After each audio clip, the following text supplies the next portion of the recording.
Sample ng spoken word poetry. Salamin. Salamin. Salamin, salamin. Ikaw ang laging hinahanap sa paggising sa umaga. Gusto kong makita ang aking mukha sapagkat sa salamin nakikita ko na ang gwapo-gwapo ko kung titignan. Sa salamin, salamin, gusto kong makita ang para sa akin. Ikaw na ba, Queen Yasmin? Ang galing mong bumanat dun sa pinakadulo. Kinilig ka ba? Kinilig. 99% kilig. Yung 1% pa doon, yung germs. 3, 2, 1. Salamin, salamin. Nakita niyo sa itsura ko. Lahat ng tao tumikilig sa akin at lahat ng babae sa akin. Isipin mo naman, may itsura naman ako lahat sa inyo. Alam niyo yan.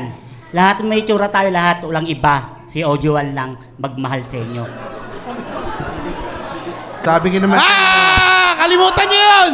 parang pinagalitan niya kayo eh, no? 3, 2, 1. Salamin, salamin. Ang sarap mong durugin. Kung gusto mo, Queen Yasmin, sabay nating singutin. Ang ganda. Utang ina ka. Baklase talaga to. Ano masasabi mo doon, Queen? Naintindihan mo ba yung sinabi niya? No comment. Ano Anong no comment? Pwede ka naman mag-no eh.